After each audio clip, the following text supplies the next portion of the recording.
ሰላም ጤና ይስጥልኝ የቻናል ተከታዮች እንዴት ናችሁ? ደህና ናቸው? እኔ ካለው እግዚአብሔር ይመስገን። እናንተ እንዴት ናችሁ? ስራ፣ ጤንነት፣ ሁሉ አማን፣ ሁሉ ሰላም ነው?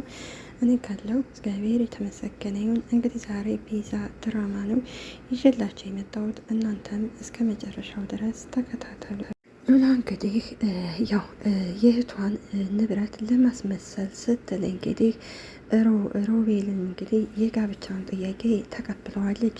ከሮቤል ጋር ከሆነች እንግዲህ ወይዘሮ ዘርፌን እንግዲህ መበቀል ትፈልጋለች። ምክንያቱም ወይዘሮ ዘርፌ እንግዲህ ሉላ እናቴ ናት እመወዳት ብላ እንግዲህ የቤዛን ንብረት እንግዲህ አታላት ወደ ራሷ ስም ነው ያደረገችው። ምክንያቱም ሉላን አጭበርበራታለች። ስለዚህ ሉላ ያላት አማራጭ እንግዲህ ከዶክተር ሮቤል ጋር ሁና ወይዞ ይችን ዘርፌን እንግዲህ መበቀል ትፈልጋለች። ምክንያቱም የእህቷን ንብረት እንግዲህ ቤዛን ወደ ራሷ ማስመለስም ትፈልጋለች። በዛ ላይ ደግሞ እንግዲህ ሮቤል ተብዬ እንግዲህ ምንም ሆነ ምን ማለቴ እኔ ነኝ የማቸንፈው፣ ስለዚህ ንብረቱ የቤተሰቦቼ ስለሆነ ራሴ ወደ ራሴ አስመልሰዋለሁ እያለ ነው። እንግዲህ ሉላ ወይ ዶክተር ሮቤል እንግዲህ ያቸንፋሉ ብለን ተስፋ እናደርጋለን። እንግዲህ አሁን ሉላ ዶክተር ሮቤል እንግዲህ በፍቅር አጥምዷል። ነገር ግን አትወደውም እና ዶክተር ሮቤል ቤት እንግዲህ እራት አዘጋጅቶላት ከራት ግብዣ ሄዳ ነበር። ሉላም ወይ ቤት ሲያምር ትለዋለች። ነገር ግን ሉላ እንግዲህ ዶክተር ሮቤል ቤት ሄዳ እንግዲህ ማለት የእንቅልፍ መድኃኒት ከሚጠጣው ጋር ጨምራበታል። ምክንያቱም እንደዛ ካላረገች እንግዲህ ሊያስቸግራት ስለሚፈልግ ከዛ ትጨምርበታለች። እሱም እንግዲህ በዛው እንቅልፍ ይዞት ይሄዳል። ዶክተር ሮቤልም ግን እንዴት ሳላስታውስ እቀራለሁ ሲል እንግዲህ ሉላን ጠጥተ ይሆናል ስትል ዶክተር ሮቤልም አይደለም ከዚህ በላይ እኮ ቢሆን ጠጥቼ አውቃለሁ፣ ግን ምን እንደሆንኩኝ አላውቅም ይላል። ነገር ግን ከሚጠጣው መጠጥ ላይ እንግዲህ ሉላ የእንቅልፍ መድኃኒት ጨምራበት ነበረ። ምናልባት ከመጠጡ ሌላ የምታስታውሰው ነገር ሊኖር ይችላል። ሮቤል ግን በጣም ነው የማመሰግነ ትለዋለች። ሮቤልም ለምኑ ጭራሽ ደግሞ ያለ ፍላጎትሽ ከዚህ ሀይድ አድርሽሽ ይላል። እንግዲህ ዶክተር ሮቤል እንግዲህ የእንቅልፍ መድኃኒት ስለሰጠችው እንቅልፍ ይዞ ሲሄድ እንግዲህ እሷም አንታሳማ በደንብ አንኮራፋ የእህቴን ጥላቶች ሳልበቀል መቼም አልተኛም ትላለች። ሉላም እንግዲህ እያስመሰለች ዶክተር ሮቤል እውነቴን ነው የምልህ ላንተ ያለኝ ፍቅር እየጨመረ ነው ትለዋለች። እና ቆንጆ ምሽት ነበር ያሳለፍነው ስትለው ሮቤልም ለእኔ ግን ዝብርቅርቅ ያለ ምሽት ነው፣ ግን እንዴት እንደዚህ ልሆን ቻልኩ ሲል እንግዲህ ሉላም ያው መጠጦችን እንግዲህ ቀላቅለ ጠጥተህ ይሆናል ስትለው ዶክተር ሮቤልም እንግዲህ ማመን ስላልፈለገ ምክንያቱም ምንም አይነት ማስታወስም አይችልም ነበርና ኧረ እኔ ከዚህ በላይ እኮ ጠጥቼ አውቃለሁ ይላታል። ሉላም እሺ በቃ ቁርስ ልስራና በልተ ከዛ በኋላ የራስ ምታት መድኃኒት ትወስዳለ ስትለው ሮቤልም ዘርፌ ግን አልደወለችም ነበር እንዴ ይላታል። ሉላም አላነሳሁላትም እንጂ በጣም ብዙ ጊዜ ደጋግማ ደውላ ነበረ። ሮቤልም ስልኩን አነሳና አይገርምም እኔም ጋር ብዙ ጊዜ ደውላ ነበረ ይላታል። እስከ መጨረሻ ድረስ ቤቱን ለቅቄ ከዚህ ካንተ ጋር ልመጣ አይደለም እንዴ? ካሁኑ ብቸኝነቱን ትልመደው። ሉላም ቁርስ ምን ትፈልጋለህ ስትለው ሮቤልም የራስሽን ስፔሻል ማድረግ ትችላለች ሲላት እሺ ለማንኛውም ዘርፌ ጋር ደውልና ካንተ ጋር መሆኔን ንገራት ትለዋለች። ሮቤልም ማለቴ አንቺ ብትነግሪያት አይሻልም እንዴ ሲላት ሉላም ፈርታት ባልሆነ ሮቤልም እንግዲህ ለነገሩ በጣም ስለመሸብሽ ከዚህ እንዳደርሽ እኔ ደውዬ እነግራታለሁ። ዘርፌ ተብዬዋ እንግዲህ ስግብግብ ከሉላ ከሮቤል ጋር እንድትሆን የምትፈልገው አንድና አንድ ልክ የቤዛን ሀብትና ንብረት እንግዲህ እንደወሰደችው አሁን ደግሞ የምትፈልገው የዶክተር ሮቤልን ገንዘብ ነው እንድትወስድ የምትፈልገው። እንደውም ሉላን ከጋብቻ ከመጋባታችሁ በፊት ያለውን ሀብትና ንብረት በጋራ እንዳደርግልሽ ጠይቂ ውላታለች።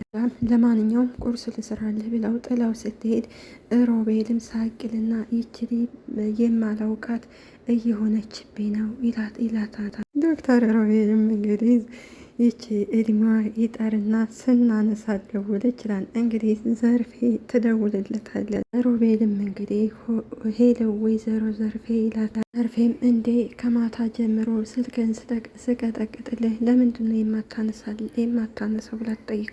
ሮቤልም ይቅርታ ስላላየሁት ነው ያላነሳሁት፣ ያው ሳይለንት ስለሆነ አልሰማሁትም ይላታል። ያው ሉላም ትንሽ መሽቶባት ስለሆነ ከእንግዳ ክፍል ነው ያደረችው ይላታል። እና ታዲያ ደውላልኝ ከዛ ነው ያደርኩት አትለኝም እንዴ?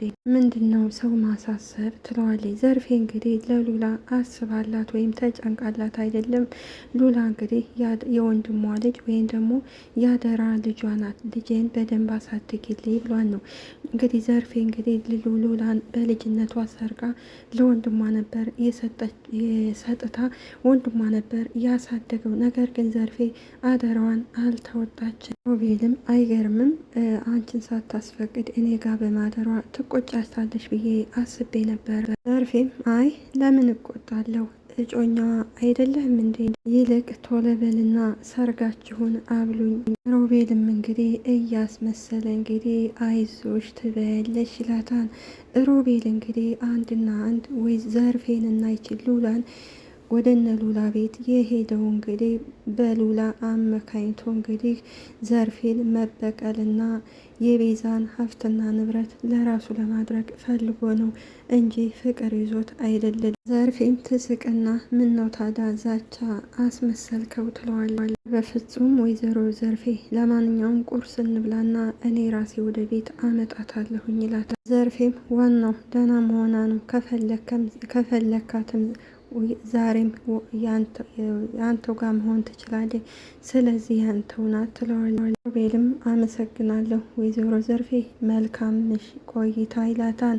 ሌላዋ እንግዲህ ቲጂ ናት። ቲጂ እንግዲህ ይቺ ስግብግብ የቤዛን ንብረት እንግዲህ ከዘርፌ ጋር ሆና አንድና አንድ ወደ ራሷ በሉላ አማካይተው እንግዲህ የቤዛን ሀብትና ንብረት ቲጂ ለራሷ ለማድረግ ነበር የፈለገችው። ቲጂ እንግዲህ ሳይሳካላት ቀርቶ ከስራ አሁን እንግዲህ ወደነ ዘርፌ እንግዲህ የዘርፌ የቤት ሰራተኛ ሁናለች። ምክንያቱም እንግዲህ ይቺ ቲጂ ተብዬዋ በቤዛ ላይ ቤዛን የምትወዳት የምታከብራት ጓደኛዋ ነበረች። ነገር ግን እሷ በኋላ ሆና ቤዛን ስትአሰቃያት የነበረች ናት። ስለዚህ ማንም የዘራውን ያው መልሶ ያጭዳል። ቲጂ እንግዲህ ብዙ ነገሮች ሰርታለች። አሁን ግን ባደረገቻቸው ነገሮች እየተቀጣች ነው። ሮቤልም እንግዲህ ይቺ በዘርፌ ንግግር ይገረምና እንግዲህ እውነት ሉላን ይቺ ሴትዮ ናት ያሳደገቻት ይላል። ሰው እንዴት ልጁ ወንድ ቤት አድሮ እንዴት ነው ድንግጥ የማይለው ይላል። ምክንያቱም ዘርፌ እንግዲህ ሉላን አትወልዳትም። ብትወልዳት ኖሮ የገዛ ልጇ ብትሆን እንግዲህ ከቤት ወጥታ ስታድር እናት ስለሆነ ትቆጣን ነበር። ምክንያቱም እናት እንግዲህ ልጇ የትም ቦታ መጥፎ ነገር እንዳገኛት ስለማትፈልግ፣ ይቺ ዘርፌ ደግሞ አንድና አንድ እንግዲህ የምትፈልገው ገንዘብ ብቻ ነው። ከዛ በኋላ እንግዲህ ይቺ ቲጂ እንግዲህ ዘርፌን ወገቧን አሞኛን እሺ ብላት እንግዲህ ዘርፌም ድሮም ጠርጥሬ ነበረ እሱ ጋር እንዳደረች ትላለች። ቲጂም እንግዲህ እኔ ግን ይህንን ዶክተር ባታምኑት ደስ ይለኛል ትላታለች። ዘርፌም ያገባሻ ነው ትላታለች። ቲጂም እንግዲህ ማን ዶክተር እንኳን ሊያገባኝ ተጫውቶ ነው የተወኘው ትላታለች። እሱ በሴት ልጅ ህይወት መጫወት ልማዱ ነው። ዘርፌም ቆይ ስንት ጊዜ ነው የምነግርሽው? በሰው ስራ ጣልቃ አትግቢ እኮ ነው የምልሽው። ልጅም እኔ እኮ የሴት ልጅሽ ህይወት ስላሳሰበኝ ነው። ዘርፌም እንግዲህ ላንቺስ ማን ያስብልሽ ትላታለች። እንግዲህ ዘርፌ አንዳንድ ጊዜ ይሄ ነገር እውነት ነው ወይ ብላ እንግዲህ ስለ ዶክተር ሮቤል መጥፎነትና ጨካኝነት ሁሉ ሰው እየነገራን ነበር። እሷ ግን ሊገባት አልቻለም። ምክንያቱም ስግብግብ ገንዘብ የምትወድ ሴት ስለሆነ እንግዲህ ይቺ ቲጂ ጎበዝ ከሆነች ምክንያቱም ዘርፌና ሉላን ወደ ቤዛ ህይወት ያመጣቻቸው እሷ ስለሆነች አሁን ለጓደኛዋ የምታዘን ከሆነ እንግዲህ ቤዛም ይቅርታ እንድታረግላት ከፈለገች እንግዲህ የቤዛን ሀብትና ንብረት እንደምንም ብላ ማስመለስ አለባት። እዛ እንግዲህ ቁጭ ብላ ሳሮን ትሄዳለች። ሳሮን እንግዲህ ሽብሩ የሆነ ነገር የነገረኝ ነገር አለ ትላታለች። ለወሬ ቸኩዬ ሰላም ሳልልሽ ያቺ የተረገሜ ሰውዬ ከሮቤል ጋር ስታወራ ሽብሩ ሰምቷታን ትላታለች። እና የሚያወሩትም ስላንቺ እንደሆነ ሽብሩ ነግሮኛል። እሱን ልነግርሽ ነው እየሮኩ የመጣሁት። ሴትየዋ ሉላን መፈተን ትፈልጋለች። ቤዛም አውቃለሁ ስትል እንግዲህ ሳሮንም ማለት ትላለች። እንግዲህ ይሄ የሆነበት ምክንያት ዘርፌም ሆነ ሮቤል አሁን ይቺ ሉላን አላመኗትም። ምናልባት ቤዛ ትሆናለች ብለው ስለተጠራጠሩ ነው እንጂ አንቺን ከሮቤል ጋር ሉላ እንደሆንሽ እንድታጣብስሽ ታውቂያለሽ ወይ ትላት። ቤዛም ትናንትና ሱራፌል እንደዛ ብሎ እየተናደደ የሄደው ምን ይመስልሻል? ሮንም እና ታዲያ ይሄ ሱራፌልን ይህን ሰምቶ ነበር እንዴ እንደዛ እየጮሆና እየተናደደ የመጣው ትላታለች። ሳሮንም እንደውም ከዛ በላይም ቢሆን ይገባዋል። አሁንም እንግዲህ ያን ጭራቅ የሆነ ሰውዬ እህትሽ ሉላ መወሰኗ ራሱ በጣም ከባድ ነው። እኔ ራሱ እየተገረምኩና እየተናደርኩባት ነው ትላታለች። ቤዛም እኔ ይሄ ነገር እያደረ እየዋለ ሲመጣ ነው እየጸጸተኝ ነው፣ ግን ደግሞ አሁን ከዚህ ነገር ውጪ ብላት እሺ አትለኝ። ሮንም ምናልባት እህትና ማቾችን መሆናችሁን ስላወቀ ለበቀል እንደሆነ የቀረባት ስትለዋል። እና ቤዛም እንግዲህ ሉላ ከኔ ፍቅር ሳይዘው አይቀርም እያለች ነው። ሆነም አይሆንም ሮቤልማ ለጥላቻና ለነገር እንጂ እሱ ፍቅር የሚባልም ነገር አያውቅም። ቤዛም በጣም ጨንቆኛን ሳሮን፣ እኔ ግን ታዲያ ምን ማድረግ ነበር ያለብኝ? ያሁሉ ሀብቴና ገንዘቤ ንብረቴ ሲሰረቅ ዝም ብዬ ቁጭ ማለት ነበረብኝ። ሆነም እንደው ለነገሩ አልን እንጂ ለሁሉም ለውድቀትሽ ተጠየቂዋ ዋናዋ እኮ ሉላ ናት። እንዴት ምንም ሳያስቀር የሌላ ሰውን ሀብት እንዴት ለሌላ ሰው ያስተላልፋል? እዛም እንግዲህ በእሷ ቤትማ ከሱራፌል ለማሸሽ ፈልጋ ነበረ ትላለች ሉላ። እንግዲህ በወቅቱ አክስቷን አምናን ነበር። እንዲሁም ደግሞ ስለ ሱራፌል መጥፎ ነገር ስለሚወራ የቤዛ ሀብትና ንብረት እንግዲህ ሱራፌል እንዳይወስድባት ነበር ያሰበችው። ነገር ግን በመጨረሻ አክስቷ ትከዳኛለች ብላ አላሰበችም ነበር። ሳሮንም በጣም የዋህና ጥሩ ልጅ ናት። በነገራችን ላይ እንግዲህ ቤዛን አይዞሽ ፈጣሪ ያለው ይሆናል፣ አትጨናነቂ፣ አንቺ ደግሞ ሁላችን ከአንቺ ጎን ነው ያለን እና ደግሞ እግዚአብሔር ከፈቀደ ያለሽ ሀብትና ንብረትሽ ወደ ራስሽ ይመለስልሻል። ሉላና ሮቤል እንግዲህ ቁርስ እየበሉ ሮቤልም በእውነት እስከ ዛሬ እንደዚህ የሚጣፍጥ ቁርስ በልቼ አላውቅም ይላል። አለማጋነን ሲላት እንግዲህ ሉላ ሳቅ ትላላለች። ሉላም እንግዲህ በቶሎ አግባኝና ሁል ጊዜ ጧት ቁርስ እንድሰራለህ። ሮቤልም ግን በማታው አልተቀየምሽኝም አይደል ይላል። ለምን እቀየምሃለሁ? እስከ ዛሬ ያቺ ቤዛና ሱራፌል ስላንተ መጥፎነት ነበር ሲያወሩ የነበሩ ነገር ግን አንተ ጥሩ ሰው ነህ፣ እነሱ ናቸው መጥፎቹ ትለዋለች። ሉላ እንደዚህ የምትልበት ምክንያት እያስመሰለች ነው። ምክንያቱም ስለ ሱራፌልም ሆነ ስለ ሉላ መጥፎ ስለ ቤዛ መጥፎ ነገር መናገር አለባት። ምናልባት እንግዲህ ዶክተር ሮቤል ሉላን የእውነት አፍቅሯት ቢያገባት እንግዲህ ሱራፌልም ቤዛን ይቅርታ ብሎ እንግዲህ የቤዛን ሀብትና ንብረት ወደ ቤዛ እንዲመለስለት ያው ሊያደርግ ይችላል። ያው ፍቅር ያቸንፍ የለ ከጠብ ምንም የሚገኝ የለም፣ ከፍቅር ብዙ ነገር ስለሚገኝ። ሮቤልም ታውቂያለሽ፣ አልዋሽሽም፣ ግን የምትዩኝ በሙሉ ማመን እፈልጋለሁ፣ ግን ደግሞ ውስጤ እየዋሸችህ እንደሆነ ይለኛል። ይገባኛል ስሜት ሮቤል፣ እኔም ባንተ ቦታ በሆን ልክ አንተ የምታስበው ነው የማስበው። ግን ደግሞ እኔ ራሴ ይህ ስሜት እንዴት እንደተሰማኝ ራሱ ግራ ገብቶኛል። ሮቤልም ስሜቱ ግን የእውነት ይመስልሻል ሲላት እንግዲህ ይመስለኛል ሳይሆን የእውነት ነው ትለዋለች። እንግዲህ ይቺ ሉላ ዶክተር ሮቤል እንግዲህ እንደወዳትና እንዳፈቅራት ነው እንደዚህ የምታረገው። እሷ በውሸት የእህቷን ሀብትና ንብረት ለማስመለስ እንዲሁም ደግሞ አክስቷን ዘርፌን መበቀል ስለምትፈልግ ስለዚህ ለሮቤልን አፈቅርሃለው እያለችው እሱም እንዳፈቅራት ማድረግ ግዴታዋ ነው።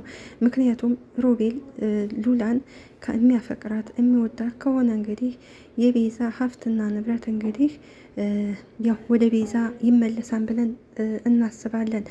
ምክንያቱም ዶክተር ሮቤል ሉላን ከወደዳት ካፈቀራ ከተጋቡ እንግዲህ ሉላም እኔን የምትወደኝ የምታፈቅረኝ ከሆነ የቤዛ ንብረት ወደ ቤዛ ይመለስ ስለምትለው እሱም ወደደም ጠላም ሉላን ስለሚወዳት እንግዲህ የቤዛን ንብረት ወደ ራሷ ቤዛ ሊያስመልስላት ይችላል። ይኸውልህ ግን አልዋሽም፣ መጀመሪያ ወደ አንተ ስመጣ በአንተ በኩል ሆኜ ዘርፌን ለመበቀል ነበር ያሰብኩት።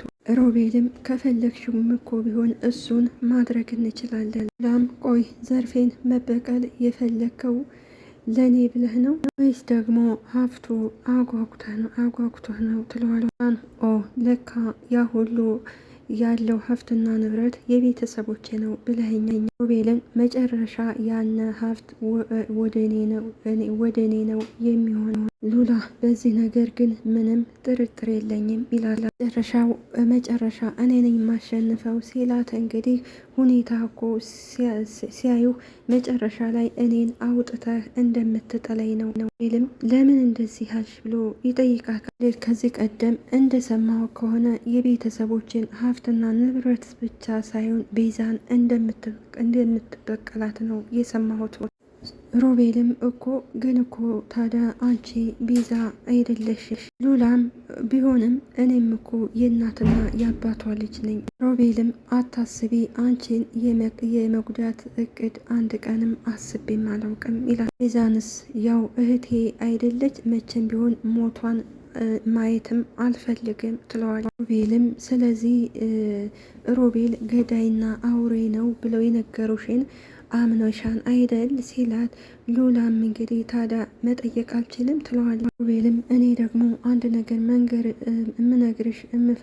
የምፈልገው ለሌላ አላማ ስላልመጣሽ አንቺን በፍጹም እኔ ልጎዳሽ አልችልም። ቲጂና እንግዲህ ዘርፌ ቁጭ ብለው እንግዲህ ቲጂ አቤት ዘርፌ እግርሽ ሲያምር ስትላት፣ ዘርፌም አይደል ትላታለች።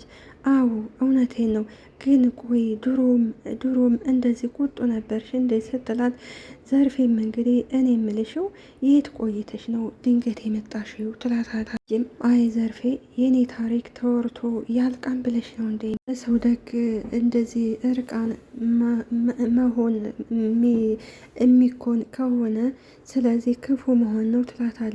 ቲጂ አሁን በልቧ እሷ ጥሩ ሰው ከሆና ነው በልቧ የምታስበው። ቲጂ ማለት ከዶክተር ሮቤል የባሰች አስመሳይና ጭራቅ ናት።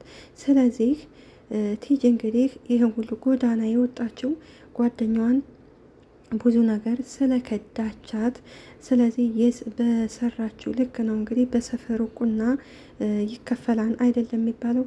እና ቲጂ በሰራችው ወንጀል ልክ ነው እንግዲህ ጎዳና ወጥታ እንግዲህ አሁን ደግሞ ከጎዳና ወደ